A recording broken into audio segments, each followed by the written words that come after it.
Pune hit and run case में मारे गए मध्य प्रदेश के दोनों इंजीनियरों का मंगलवार को अंतिम संस्कार किया गया। जबलपुर की अश्वनी कोष्टा और उमरिया के अनीस अवधिया के शव सोमवार की देर शाम घर पहुंचे। दोनों की उम्र 25 साल थी। दोनों के परिजनों का रो रो का बुरा हाल है। 18 मई की रात 2:15 पर पुणे में हादसा हुआ था। अश्वनी और अनीस रेस्टोरेंट से निकलकर बाइक से जा रहे थे, तभी कल्याणी नगर के पास हाई स्पीड पोर्श कार ने दोनों को कुचल दिया।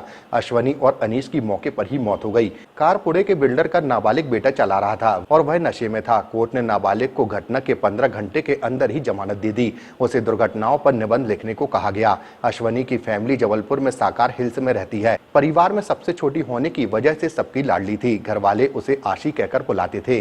बड़े भाई संप्रीत बेंगलुरु में सॉफ्टवेयर इंजीनियर हैं। पिता सुरेश कोष्टा जबलपुर में बिजली विभाग में कार्यालय सहायक हैं। माँ और पिता और भाई के आंसू इस घटना के बाद थम नहीं रहे हैं।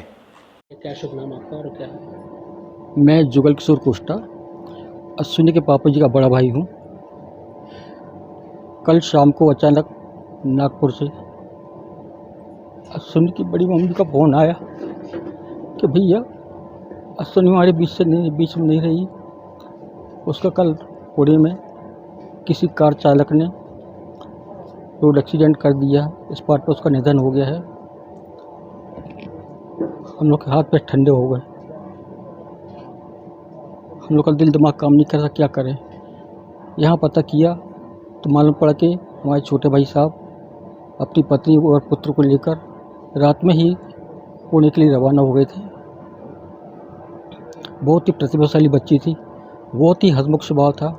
उसके बड़े बड़े सपने थे कि मैं खूब पढ़ूंगी, आगे बढ़ूंगी, अपने पापा और अपने परिवार का नाम रोशन करूंगी।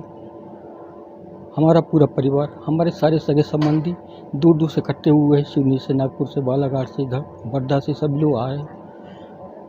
बहुत ही हम लोग सदमे में हैं।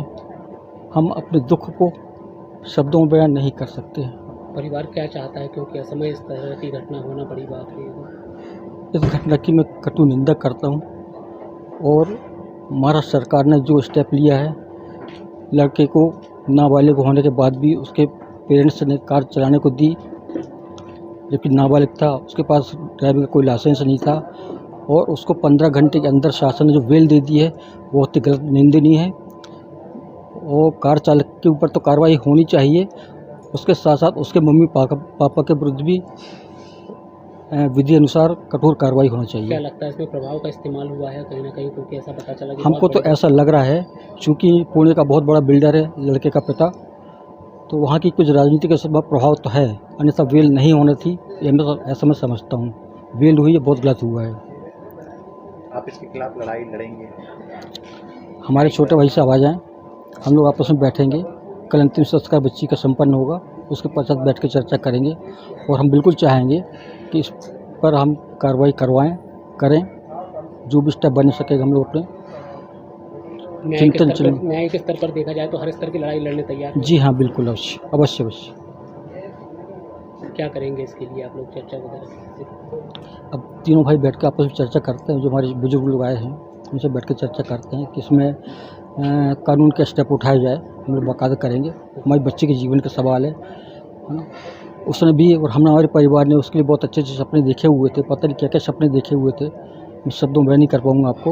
हाँ, और अचानक उसका निधन हो जाना हमारे लिए बहुत बड़ा आघात है, बहुत बड़ा आघात है। मध्य प्रदेश की हर पल की ताजा खबरों व हमसे जुड़े रहने के लिए हमारे YouTube चैनल को लाइक व शेयर और सब्सक्राइब करें, ताकि हम आपको हर खबर आप तक पहुंचा सकें। जुड़े रहने के लिए धन्यवाद।